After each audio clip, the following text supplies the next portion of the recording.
Pilipinas ang third largest producer ng saging in the world.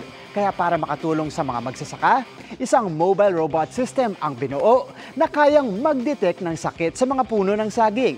Tara, let's change the game! Robot na kayang makapaglibot sa ekta-ektaryang lupain to map the area.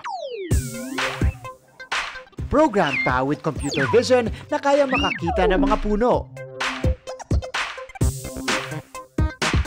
At kaya ring makadetect ng iba't ibang klase ng sakit nito.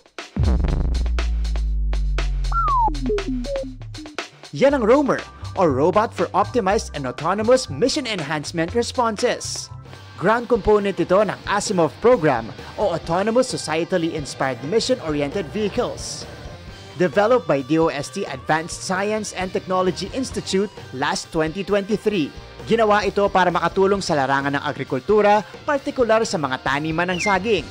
Bakit nga ba banana plantations? Dahil hangad ng DOST na ma-address ang problema sa pagkalat ng Fusarium wilt o yung fungal disease na maaring makasira sa mga pananim. Pinivot namin yung project sa agriculture kasi araw-araw natin kailangan ng pagkain. So, mas magiging lucrative siya sa ganun. Gusto namin na magkaroon ng automated solution at matulungang ma-improve yung productivity sa banana industry. Nabigyan ng 24.8 million pesos na pondo ang proyekto, kung saan malaki ang naging papel ng Artificial Intelligence o AI sa programming. Sa halip na sasabihin mo sa computer kung ano yung itsura ng halaman, bibigyan mo siya ng dataset. Tapos siya na mismo yung mag-aaral.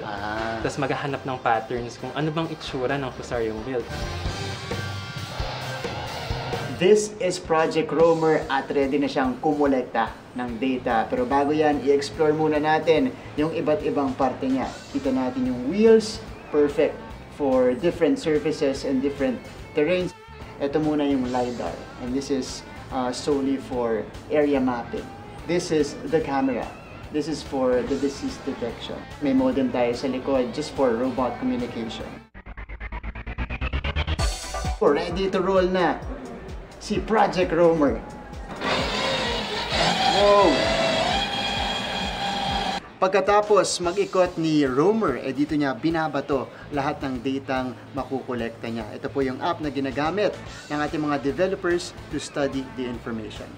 Makaraang maisalang ang proyekto sa laboratory environment. Nakatakda ng itest ang Roamer sa banana plantations.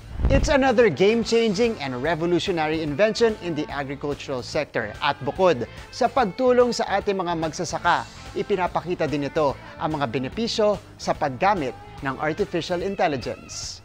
Para sa GMA Integrated News, ako si Martin Javier. Changing the game!